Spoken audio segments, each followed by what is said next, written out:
بڑا پیار کیا نبی پاک علیہ السلام نے حضرت فاطمہ سے، چھوٹی تھی نا۔ ادھر حضرت عائشہ صدیقہ کہتی ہیں کہ نبی پاک نے بڑی محبت فرمائی۔ مشکات میں حدیث ہے، کسی نے حضرت فاطمہ زہرا حضرت عائشہ صدیقہ سے پوچھا، سچے باپ کی سچی بیٹی، صدیق کی بیٹی صدیقہ، کسی نے پوچھا کہ عائشہ حضور علیہ السلام کو سب سے زیادہ محبت کس سے تھی؟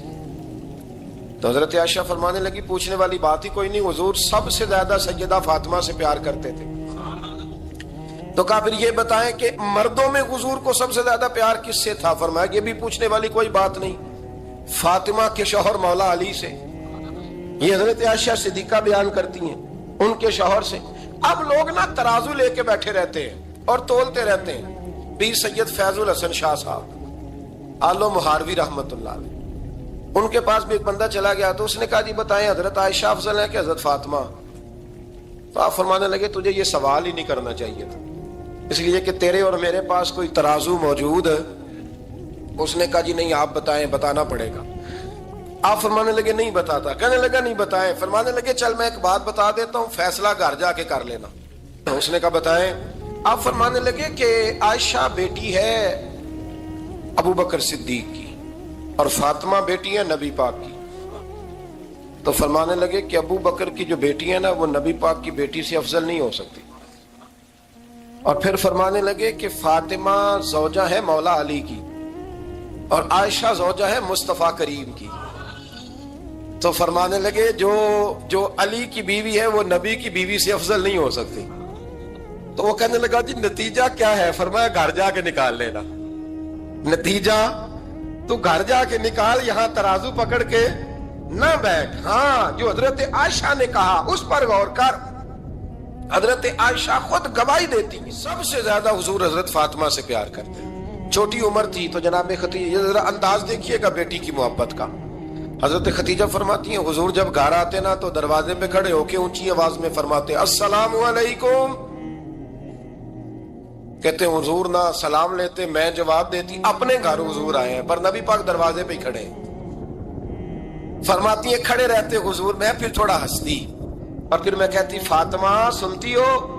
اماں جی سنتی ہوں۔ فرمایا تمہارے ابا آ گئے ہیں دروازے پہ۔ تو فرماتی ہیں جناب فاطمہ وہاں سے دوڑ کے آتی اور رسول کریم کا دروازہ کھولتی، پھر نبی پاک کو انگلی سے پکڑ کے اندر لاتی۔ فرماتی ہیں جب تک وہ جاتی نہیں اللہ کے رسول دروازے پہ کھڑے رہتے، وہ انگلی پکڑ کے لاتی، پھر رسول کریم انہیں گود میں بٹھا لیتے۔ فرماتے ہیں وہ چھوٹی چھوٹی باتیں پوچھتی اور حضور ان کے بڑے بڑے جواب دیتے۔ وہ چھوٹی چھوٹی باتیں، بچپن کی ایک بات لکھی ہے ہمارے محدثین نے، ایک دن چھوٹی عمر میں، بالکل چھوٹی عمر میں حضرت فاطمہ نے پوچھا یا رسول اللہ میں اپنے رب کو کب دیکھوں گی؟ اللہ اکبر، عمر چھوٹی اور بات بڑی کر دی، میں کب دیکھوں گی؟ تو حضور نے فرمایا فاطمہ بڑی جلدی، رب کریم تمہیں جنت میں لے جائے گا اور ساری جنتی عورتوں کی سردار بنائے گا اور پھر میرا رب تجھے اپنا دیدار بھی کرائے گا۔ تو جناب فاطمہ تو زہرا رضی اللہ تعالیٰ عنہا چھوٹی چھوٹی باتیں کرتی ہیں۔ حضرت خدیجہ کہتی ہیں جب چلی جاتے نا حضور تو میں پھر بلاتی، میں کہتی ادھر آنا فاطمہ، کیا باتیں کر رہی تھی اپنے ابا سے؟ تو کہتی پھر وہ مجھے بتاتی بھی اور راضی بھی ہوتی۔ یہ سلسلہ آخر تک چلا، یہ حضرت فاطمہ سے راز کی باتیں کرنا حضور کا آخر تک چلا۔ بخاری مسلم میں حدیث، وہاں راوی حضرت خدیجہ ہے، یہاں راوی حضرت عائشہ صدیقہ ہے۔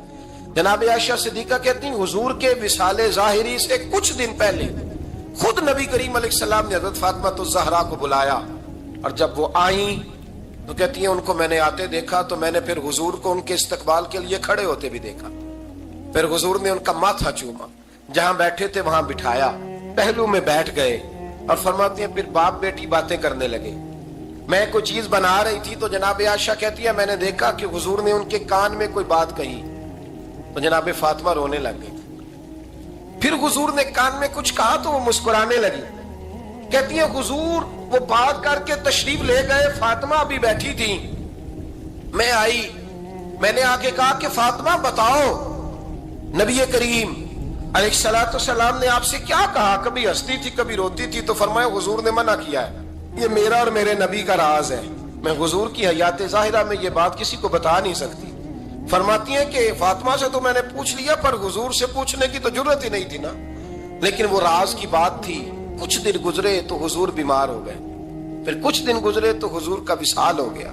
فرماتے ہیں کچھ عرصے کے بعد میں سیدہ فاطمہ الزہرا سے ملی تو میں نے کہا فاطمہ وہ بھید کھول تو دے, آج تو کھول دے وہ راز کیا تھا. آپ کو بلایا گیا, پھر آپ آئیں, پھر حضور نے بات کی, پھر نبی کریم علیہ السلام کے بات کرنے پر کبھی آپ روئیں کبھی آپ ہنسی, تو یہ کیا تھا؟ تو کہتی ہیں جناب فاطمہ پھر رونے لگی, کہنے لگی ہاں اماں جی اب میں پردہ کھول دیتی ہوں, اب میں راز بتا دیتی ہوں. حضور کا وصال ظاہری ہو گیا. فرمانے لگی مجھے حضور نے بلایا اور میرے کان میں فرمانے لگے فاطمہ وقت تھوڑا رہ گیا ہے, اب تیرے والد نے جانے کا پروگرام بنا لیا ہے, اب نہ ٹائم آ گیا ہے بچھڑنے کا. فرماتی ہیں جب میں نے یہ بات سنی تو میں رو پڑی, حضور آپ بچھڑ جائیں گے؟ کہتی ہے میں روئی. ذرا حدیث کے جملوں پہ غور کرنا. ماتی تھوڑی دیر گزری تو حضور نے میرے کان میں کہا فاطمہ پتر رو نہ, بیٹے رو نہ, میرے جانے کے بعد جو سب سے پہلے میرے پیچھے آ کے مجھے ملے گی نا بیٹی وہ تو ہی ہوگی. اللہ کرے میں سمجھا سکوں آپ کو بات. جب کہا نا کہ میں وصال کروں گا تو رو پڑی, اور جب کہا نا میرے بعد تیرا بھی جلدی وصال ہو جائے گا تو حضرت فاطمہ نے ہنسنا شروع کر دیا. کیا پیار ہے میرے محبوب علیہ الصلوۃ والسلام کے ساتھ جناب فاطمہ کا. ان کے وصال کی خبر سنی تو رو پڑی اور اپنے کی سنی تو ہنس پڑی. اور پھر حضور نے کہا فاطمہ تجھے یہ بھی پتا ہے نا کہ اللہ تجھے جنتی عورتوں کا سردار بنائے گا, یہ بھی تجھے پتا ہے. تو جناب فاطمہ الزہرا کے ساتھ شروع سے لے کر آخر تک میرے رسول کریم علیہ السلام کی محبت رہی, پیار رہا. اور جناب فاطمہ کا جو حضور سے پیار تھا, ایک ہے باپ کا شفقت کرنا اور ایک ہے بیٹی کا پھر اپنے باپ سے. بولیے یہ بیٹیاں جو ہوتی ہیں نا ان کا بھی رویہ کو انوکھا ہوتا ہے ساری دنیا سے, انوکھا. میں کبھی کبھی کچھ ایسی باتیں کرنے کو دل کر جاتا ہے کہ جو کر گزرتے ہیں. ایک صاحب مجھ سے ایک دن کہنے لگا حضرت صاحب بڑی مشکل میں ہوں اور اتنا کٹھن وقت آ گیا کہ کوئی حال ہی نہیں. میں نے ان سے کہا کہ اپنی اماں سے دعا کراؤ, مسئلہ ٹھیک ہو جائے گا. میں نے لگا اماں تو انتقال کر گئی, تو میں نے کہا بہن سے دعا کراؤ. کہنے لگا بہن دور رہتی ہے. تو میں نے کہا پھر بیٹی سے کرا لو. آپ یقین کریں اللہ کے گھر میں بیٹھا ہوں, رمضان کا مہینہ مجھے تیسرے دن ملا. کہنے لگا حضرت صاحب الحمدللہ اللہ نے میری مشکل آسان کر دی. کہنے لگا یہ نسخہ آپ نے بڑا عجیب بتایا, پیر تو اس قسم کی باتیں نہیں نہ بتاتے. پیروں نے تو آپ کو پتا ہے دعائیں قید کر کے رکھی, صرف ہماری قبول ہونی ہے. کہنے لگے ہم ان کا میرے ساتھ ارادت کا رشتہ ہے. کہنے لگے آپ کس طرح کے پیر ہیں کہ آپ نے مجھے پلٹ کے کہہ دیا کہ اماں سے, بہن سے, بیٹی سے. تو میں نے کہا اصل بات یہ ہے کہ میں کبھی تھکا بھی ہوتا ہوں, کبھی کسی رنگ میں بھی ہوتا ہوں, اور کئی دفعہ اب تو یہ حال ہو گیا ہے کہ رونا آئے بھی تو روتے نہیں کہ لوگ تماشا نہ سمجھیں. کئی دفعہ آنسو چھپانے بھی پڑتے ہیں کہ لوگ اس کو اداکاری اور فنکاری ہی نہ سمجھنے لگ جائے. تو میں نے کہا یہ جو بیٹی ہوتی ہے نا, یہ جو بہن ہوتی ہے, یہ جو ماں ہوتی ہے, اس کو اشارتاً بھی آپ کان میں کہہ دینا مشکل میں ہوں تو یہ رات کو رو رو کے مصلی بھگو دیتی. یہ رو رو کے دعا مانگتی ہے بیٹے کے لیے, بھائی کے لیے, باپ کے لیے. اس کا رنگ ہر بیٹی پیار کرتی ہے. اور یقین کرے کہ کلیجہ ٹھنڈا ہو جاتا ہے جب بیٹیاں چھاتی پہ لیٹتی ہیں تو لطف آتا ہے کہ اللہ کریم نے اس ننھی سی کلی میں کیا ٹھنڈک رکھی ہے کہ سارے دل کا جو ہے بوجھ اس نے ہلکا کر دیا. تو بتائیے پھر میرے نبی پاک کی شہزادی کی حضور سے محبت کتنی ہوگی. چھوٹی سی عمر تھی حضرت فاطمہ کی جب حضرت خدیجہ وصال کر گئی. تو کسی نے کہا فاطمہ سب سے پہلے گھر سے کب نکلنا ہوا؟ تو بخاری مسلم میں حدیث ہے, اللہ کے نبی نا بیت اللہ شریف کے سامنے سجدے میں تھے تو ابو جہل کو شرارت سوجی. شرارت. اس نے کچھ لوگوں سے کہا, عقبہ بھی نبی معید تھا, کچھ اور لوگ تھے. کہنے لگا میں ابھی رستے سے گزرا ہوں تو وہاں کسی نے اونٹ ذبح کیا ہے. تو اونٹ کی اوجڑی, آپ نے اوجڑی دیکھی ہے نا, جانور کی اوجڑی بڑی وزنی ہوتی ہے, اس میں گندگی ہوتی. اونٹ کی اوجڑی بڑی وزنی ہوتی تھی. کہنے لگا وہاں اونٹ کی اوجڑی پڑی ہے, وہ دیکھو نبی پاک معاذ اللہ سجدے میں ہے, تو معاذ اللہ ثم معاذ اللہ وہ اونٹ کی اوجڑی اٹھاؤ حضور کی گردن پہ رکھ دو. تھوڑا سا مشکل سے جمعہ پڑھنا پڑ جائے نا, اور تھوڑا سا مشکل سے پڑھانا پڑ جائے تو ہم دین کے بہت بڑے خدمت گزار بن جاتے ہیں. یہ دیکھو سجدے کتنی مشکل سے ہو رہے ہیں, یہ دیکھو سجدے کتنی مشکل سے ہو رہے ہیں، کتنی مشکل سے حضور کے سر انور پر اوجڑی رکھ دی۔ یہ وہ وقت ہے کہ نہ تو چچا ابو طالب ہیں جو پہنچ جاتے، نہ جناب ختیجہ ہیں جو بندوبست کرتی، تو کسی نے نہ جناب ختیجہ کے دروازے کے سامنے منہ کر کے کہا کہ محبوب کے گھر والوں حضور کے سر اقدس پر اوجڑی رکھ دی ہے کسی، اور حضور سر اقدس اٹھاتے ہیں تو تکلیف محسوس کرتے ہیں۔ جناب فاطمہ کہتی پہلا دیہڑا تھا جب میں چہرے پہ کپڑا ڈال کے نہ تو اپنے بابا کے لیے نکلی، فرماتی پہلا دن تھا، میں حرم کعبہ میں پہنچی، حضور کو سجدے میں دیکھا تو چھوٹے چھوٹے ہاتھوں سے میں نے اوجڑی نیچے گرائی، حضور بولے کچھ نہیں، نہ میں نے کوئی بات کی، میں نے حضور کی انگلی کو تھاما اور میں کنویں پہ لے آئی، حضور بھی نہیں بولے، جناب سیدہ فرماتی میں بھی نہیں بولی، حضور بیٹھ گئے اور میں کنویں سے پانی نکالنے لگی، میں حضور کی زلفیں دھوتی جاتی اور حضور روتے جاتے، زلفیں دھوتی جاتی اور حضور روتے جاتے۔ پھر حضرت فاطمہ نے جب حضور کی زلفیں دھو لی تو ہاتھ اٹھائے، کہا اے اللہ کہ جنہوں نے میرے بابا کو تکلیف دی ہے نا ان کو برباد کر دے۔ میں رات روایت پڑھ رہا تھا مشکات سے تو میں حیران ہو رہا تھا کہ یہ عجیب منظر ہے، یہ عجیب منظر ہے کہ جب طائف والے پتھر مارے اور نبی کریم علیہ السلام سے حضرت زید بن حارثہ کہ حضور دعا کریں یہ تباہ ہو جائے، تو نبی پاک کہ نہیں زید میں نے نہیں ان کے لیے تباہی کی دعا کرنی، یہ نہیں ٹھیک ہوتے تو ہو سکتا ہے ان کی نسلیں ٹھیک ہو جائیں۔ اور جب احد میں وہ لوگ پتھر مار کے دانت شہید کر دیں، حضرت ابوبکر صدیق جیسی ٹھنڈی طبیعت کا آدمی عرض کرے حضور دعا کریں یہ تباہ ہو جائے، تو حضور نے فرمایا اللہم اہد قومی فإنہم لا یعلمون، یا اللہ میری قوم کو ہدایت دے، یہ جانتے نہیں یہ کیا کر رہے ہیں۔ حضور نے کبھی بھی کسی کے لیے دعائے ضرر نہ فرمائی، لیکن آج یہ عجیب منظر ہے، شاید یہ واحد وہ وقت ہے کہ جناب فاطمہ الزہرا نے جب کہا نا کہ اے اللہ انہیں برباد کر دے، انہوں نے آج میرے والد کو تکلیف دی ہے، حضرت فاطمہ کی دعا سن کے تو حضور نے بھی ہاتھ اٹھائے، کہا اے اللہ جیسے میری بیٹی کہتی ہے نا ویسے ہی کر دے، اللہ کر دے انہیں برباد، فاطمہ جیسے کہتی ہے ویسے، اللہ کرے آپ کو سمجھ آئے میری بات کہ وہاں جہاں شدید تکلیف دی گئی وہاں حضور نے کسی کے لیے ایسی دعا، اور یہاں فرمایا اللہ جیسے فاطمہ کہتی ہے ویسے، اللہ اکبر۔ حضرت عبداللہ ابن مسعود کہتے ہیں کہ وہ دعا بھی میں نے سنی اور پھر میں نے ان سب لوگوں کو جن کے لیے جناب سیدہ نے دعا کی تھی ان سب کو پھر میں نے بدر میں کٹتے ہوئے بھی دیکھا، میں نے ان کی لاشوں پر گھوڑے چلتے ہوئے بھی دیکھے، پھر میں نے دیکھا کہ صحابہ انہیں گھسیٹ کر کنووں میں ڈال رہے تھے، میں غور سے دیکھ رہا تھا اور ان کے چہرے پہچان رہا تھا، تو مجھ سے کسی نے کہا عبداللہ تم کیا غور کر رہے ہو؟ تو میں نے کہا میں غور کر رہا ہوں یہ وہی ہیں سارے جن کے لیے سیدہ فاطمہ نے دعا کی تھی کہ یہ برباد ہو جائے، یہ وہی ہے میرے رسول کریم علیہ السلام کی ہر تکلیف کو جناب فاطمہ نے اپنی تکلیف سمجھا، ہر تکلیف کو۔ جب انسان کے دائیں بائیں کچھ لوگ ہوتے ہیں نا اس کے دکھ بھی سمجھنے والے، سکھ سمجھنے والے لوگوں کی تعداد لمبی چوڑی ہوتی ہے۔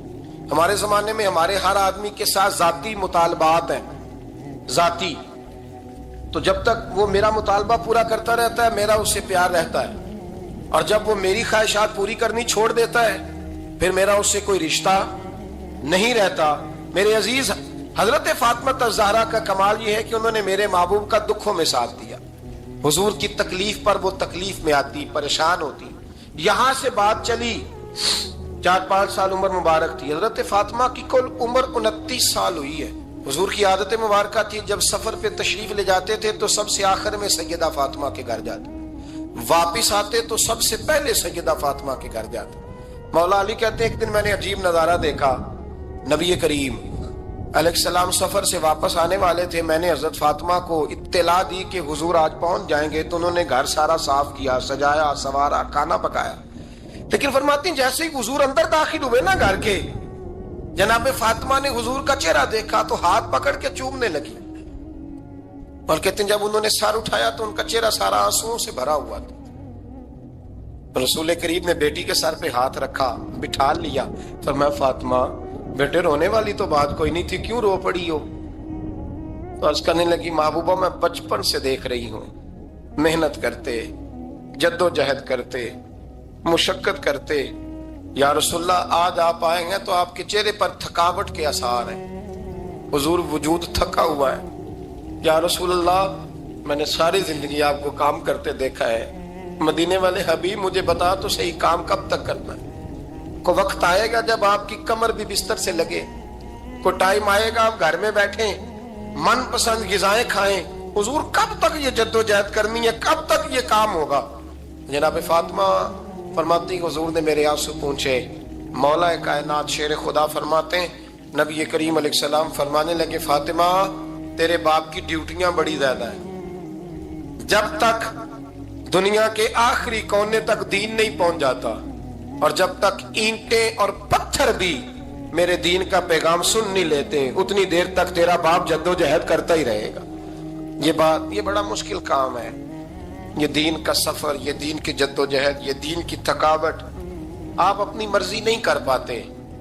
لوگ اپنی مرضی کے ساتھ جی نہیں پاتے جو اس رستے کے مسافر ہوتے ہیں، وہ دین کی پراپرٹی ہوتے ہیں، انہیں دین کے مطابق چلنا پڑتا ہے۔ تو جناب فاطمہ نے وہ سارے رنگ دیکھے رسول کریم علیہ السلام کی حیات مبارکہ کے، پھر یہ ساری کیفیت جب دیکھی نا کہ حضور اتنی محنت کرتے ہیں تو پھر جناب فاطمہ کو میرے نبی کی امت سے پیار بڑا ہو گیا صلی اللہ ہو۔ سمجھیے گا اس بات کو، امت مسلمہ سے حضرت فاطمہ کو بڑا۔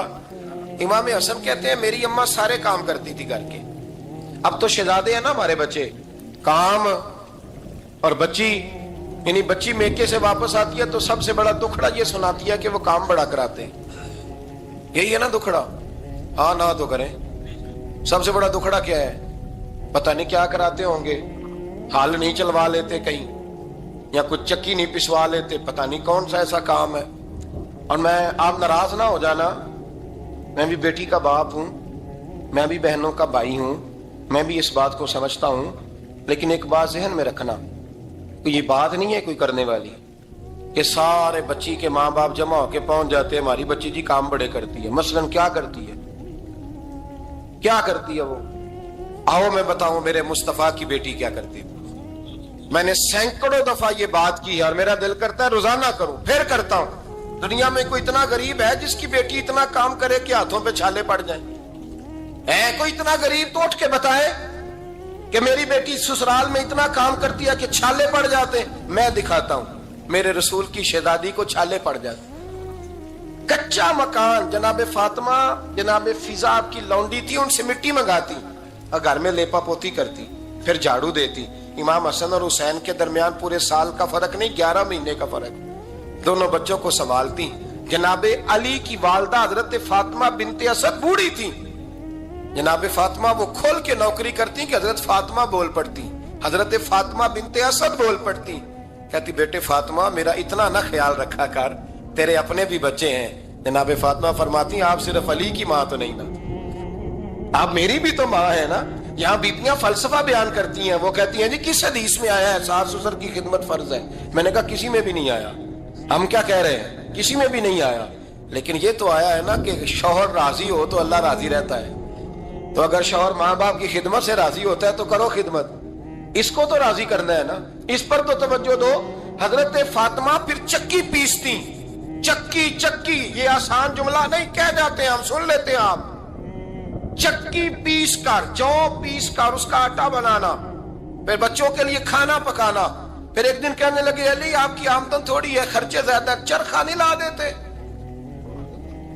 فاطمہ کیا کرو گی؟ فرمایا تھوڑا سا سود بنا لیا کروں گی، تم بیچ آیا کرنا۔ چلو میں تھوڑا ہاتھ بٹاؤں گی۔ یہ ساری ڈیوٹیاں کر کے حضرت حسن فرماتے ہیں پھر عزت والے رسول کی عزت والی بیٹی، پھر شانوں والے نبی کی شانوں والی بیٹی، پھر پاک محبوب کی پاک شہزادی، ساری ڈیوٹیاں کر کے رات کو مولا علی سے کہتی اگر آپ اجازت دیں تو اللہ کو راضی نہ کر لوں؟ حضرت علی فرماتے فاطمہ جیسے دل کرے۔ تو امام حسن کہتے ہیں پھر میری ماں مصلی بچھا لیتی، مصلی، اور پھر ساری رات وہ نماز پڑھتی، ساری رات۔ اور فرماتے ہیں جب سویرے ہاتھ اٹھاتی تو پہلی دعا یہ کرتی اے اللہ میرے رسول کی امت پہ رحم فرما، اے اللہ میرے رسول کی امت پہ رحم فرما۔ تو کہتے ہیں زمانے بیت گئے یہ دعا سنتے تھے۔ ایک دن میں قریب گیا تو میں نے کہا امی حضور کوئی دعا میرے لیے بھی کر دیں، کوئی حسین کے لیے بھی کر دیں، کوئی زینب کے لیے بھی کر دیں۔